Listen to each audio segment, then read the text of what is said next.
New developments tonight in the search for a young American woman missing in the Dominican Republic for more than a week now. Christina Coleman live with the breaking information on this. Christina. Hi, good evening, Tracy. As crews searched by air and sea to locate 20-year-old Sudiksha Konaki, the University of Pittsburgh student who mysteriously vanished last week while on a spring break trip with her classmates in the Dominican Republic. Local authorities say she was last seen early Thursday morning between 4 a.m. and 5 a.m. in the morning at the beach at the Rio Republica Resort in Punta Cana. So far, we are treating this case as a disappearance, the absence of this 20-year-old young woman, and all efforts are being made to locate her. Surveillance video shows the young student walking arm in arm with a man prior to her disappearance. Konaki is from a Washington, D.C. suburb. Authorities there released a statement about the man in this video. They said, quote, he is not a person of interest nor a suspect for purposes of a criminal investigation. This was initiated and is still being a missing person investigation. And for that purpose, he is a person of interest to our agency.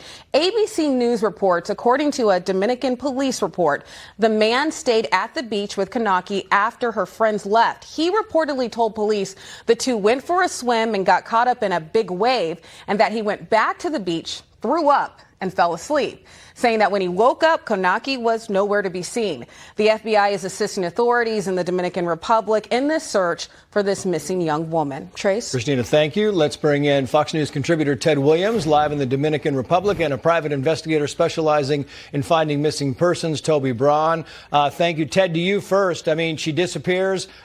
She's with some guy. You think it's accidental? You think there's foul play? Well, I think that the Dominican Republic initially had this as a accidental drowning, but now they have broadened the scope of this investigation, which they should have in the beginning, to also look at the possibilities of foul play, Trace. Yeah. What do you think, Toby? What do you think it's foul play, or do you think this is just maybe a drowning? You know, Trace, in any investigation, we have to go with what's most plausible. And there are two things that stand out to me there. One, she was seen with an individual. They went to the beach. Her clothing was found on the beach. This guy went back. Hours later, over 8 hours later, he reports her missing. His story changed multiple times now. So that's certainly a red flag for me. He needs to be interviewed again, especially by those FBI agents that are down there.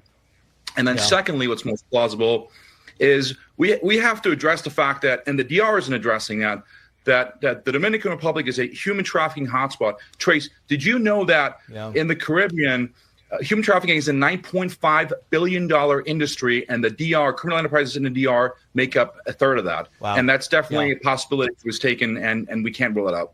And Ted Williams, back to you. I mean, it's a good point. You and I both covered the Natalie Holloway case, Ted, and it reminds me, you know, you took in Joran van der Sloot, and he just couldn't tell the truth. And you got a kid here, and I'm not pointing fingers at all, but the stories are changing. And when stories change, your radar tends to go up.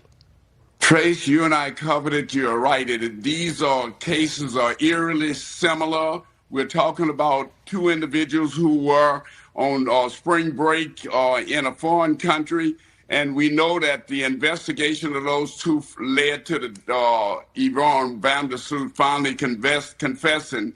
But this investigation, we need to keep a broad and open mind because we really don't know what is happening in this. We need to let the authorities work through this.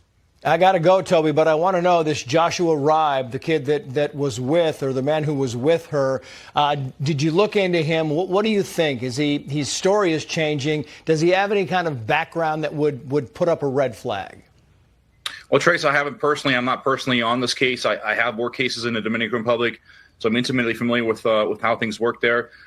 Which is another reason why I'm happy that the Landon County Sheriff's Office has sent investigators down there. So is the FBI, because I just, quite frankly, don't trust the Dominican authorities that they're going to do this job to the best of their abilities. As far as this individual, quite frankly, I don't know anything about him. I haven't researched him yet. I know the FBI right now, that's the first thing they're going to do is anytime they interview somebody, they know everything about that person.